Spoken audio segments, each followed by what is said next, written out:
Hello and welcome to this video. In this video we're going to continue with our theory of radioactivity, and we're now going to try and quantify something about the radioactive source so that we can compare it to other radioactive sources. And this is then going to lead on to us looking at the uses of sources and how we can identify which radioactive source would be useful for that specific use. Now, what we said in the previous video on the theory of radioactivity, we came up with an idea that the rate of change of the number of nuclei in a system is going to be equal to minus lambda n, where lambda is some decay constant, and it's negative because we have a decreasing number of particles as they begin to decay, and it's proportional to n because the more particles we start with, the faster we're going to end up with them decaying. We then took this as a differential equation and we solved it to get something that looked like this, where we had n is equal to n naught e to the minus lambda t. And this, we said, was kind of our equation that's allowing us to calculate the number of particles in a system at any given time t, again dependent on the amount of particles that we start with at the beginning, and also this value of the decay constant. Now we're going to use these ideas to now define these ideas of activity and half-life. So first, let's introduce this idea of activity. Now the activity of something, kind of from the name you can see it's how actively this thing is emitting radiation. The kind of definition that you want is it is the number or the amount of nuclei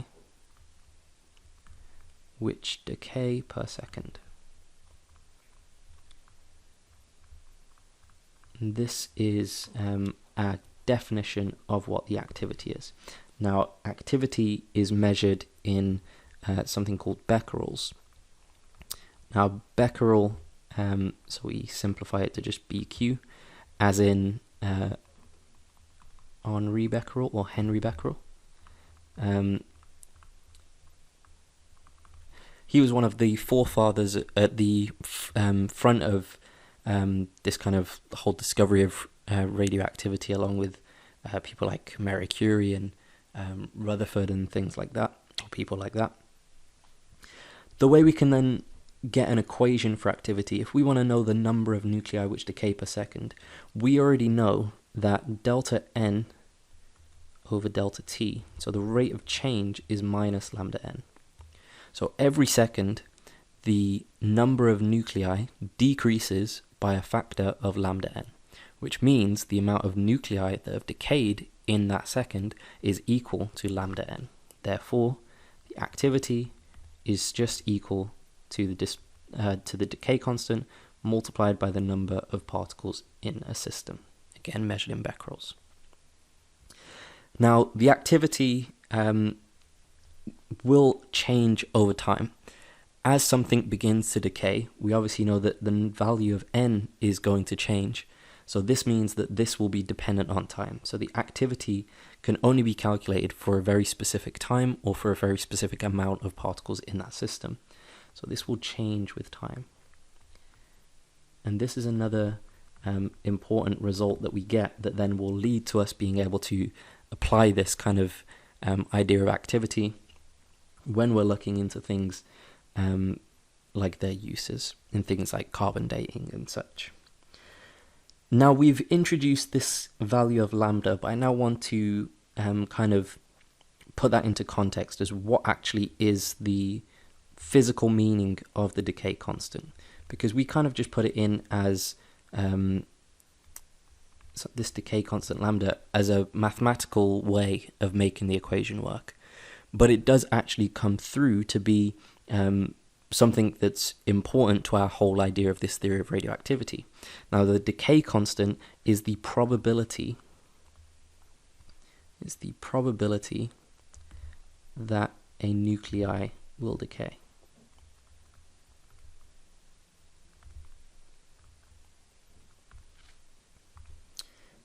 Every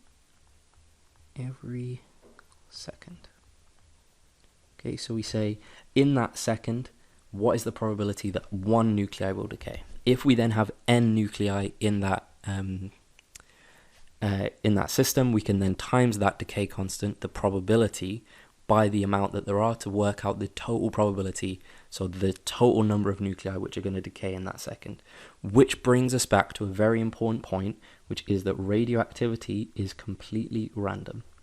Okay, again, we come back to this idea that we can only actually figure out a value for the activity based on probability. Everything, when we do this theory of radioactivity, there's no like distinct way of pinpointing a time when something is going to happen. We can predict them, but again, it's based on probability. And this is why this decay constant keeps popping up, because even though it seems like in these equations we have these very concrete variables, it's this value of the decay constant which brings it always back to this idea of probability. Now, the activity of something, like I said, is going to be a measure of how active something is, and it will change over time. Then we have to see, is everything always going to change at the same rate? And that is what we call half-life. Half-life is basically saying, by definition, if we were to define a half-life, half-life is the time taken for half of the undecayed nuclei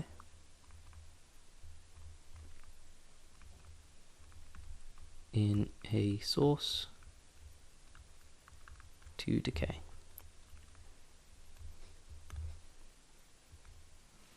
And this is also going to give us a similar measurement of being able to compare between two different sources, which of these is going to decay the quickest, as in which one has the shortest half-life. That then means that we're going to have, if we have a very short half-life, it means it takes a very small amount of time for half of the decayed nuclei, half of the undecayed nuclei to decay, meaning we have loads of radiation. So these two are similar. If we have a very short half-life, we'll tend to have a very high activity to begin with. But as always, we're going to change the number of particles over time, so they will also change at the same rate. And now the half-life is kind of how we're just going to be able to tell how quickly this changes. Now, as always with these kind of physics things, we have to also now take an equation. So we need to start again with one of these two equations that we started this video with, looking at the theory of radioactivity, and we need to try and manipulate them in order to work out a time taken. From the two equations, the one that we're going to work out time from is n is equal to n naught e to the minus lambda t. Now what we're saying is we want to know what is t, so our whole purpose is what is t when n is equal to n naught over 2. So we're saying we've got the amount of particles we start with, we're halving it, what is the time then? So what I'm going to do is substitute this in. I'm going to say n naught over 2 is equal to n naught e to the minus lambda t. Therefore I can cancel this n naught. This then leads to this idea that e to the minus lambda t is equal to a half, which has to be true. Then I need to manipulate this to just get this in terms of t. So I can log both sides. I get minus lambda t is equal to log of, or minus log of 2, which means I can then cancel these negative signs. And so lambda t is equal to log of 2. Then I bring it up here, and I'm going to specify now that I'm going to call this t a half, because this is a specific value. And that's going to be equal to log of 2 divided by the decay constant. So again, this is another quantity that we can calculate that is based on probability. It is not 100% accurate what the half-life of this is going to be. It's just an average that we take from measurements. But we can then take a half-life. If we see that a half-life is very long, we obviously know that that thing is probably going to have a very small activity, because if it takes ages for this thing, for half of it to decay, that must mean that it's not emitting much radiation per second, so it's going to have a small activity. So these two will be interlinked. And this is why usually in exam questions, they will ask you something to do with, or they'll give you some information on the half-life, and they'll ask you to then calculate the activity. They're basically asking for the intermediate step, which is to calculate whatever this decay constant is, then taking that and putting it back into the activity equation. So you can link these two together via that lambda. But this equation isn't the only way that we can actually find out what the half-life is. Like I said, we get this from measurements. The way we always take measurements is we have to make a graph out of it. So now we have to look at this idea of how would we put this into a graph and how would we calculate half-life from a graph. So let's look at half-life graphs. Now, what a half-life graph plots is the number of particles in a system, which we're just going to call n, against time. And we're going to see how this thing changes. Now, we already know that this is going to change as an exponential decay, which means we're going to start up here with some value m0. So we start here like this with m0, and then it's going to decay somewhat like this. Okay, and it will be asymptotic at the t-axis. What we then need to see is that if I were to go halfway, so I go to n0 over 2, I can then read across at what time did it take. And this is my half-life. Now, as always, we can't ever just take one measurement of half-life. You can either repeat this over and over again, get different graphs, and then take the half-life from each of them from the same source. Or you can say the graph should have the same half-life the whole way through. So if you take measurements long enough, you could also half this to get to n0 over 4, read across, and you should actually find that this time here is going to be 2 times the half-life, because I've halved it from n0 twice. I could then do this again and get to n0 over 8, and when I read across, this is going to be 3 times the half-life, and so on, right? I could continue with this, and you will find that this will go on practically forever, and it will always be a consistent half-life. This is why this is a good measurement to make, because the half-life of something, while the activity of something will change over time, the half-life of something will be a constant thing. Given that it's based on probability means that it's not 100% accurate, but it is a constant value that we can relay to that source for its whole lifetime. So as long as it exists in the universe, we know its half-life. And that is, again, entirely dependent on this decay constant.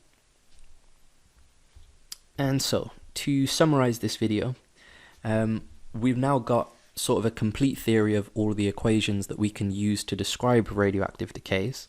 We first started with this idea of the rate of change of particles in a system is minus lambda n. We then built on from that, we solved this equation for n equals n0 e to the minus lambda t. Then in this video, we have built on a is equal to lambda n, and the half-life of something is log of 2 over lambda. Okay, and these are our 4 equations that you will come across when you're looking at radioactive decays.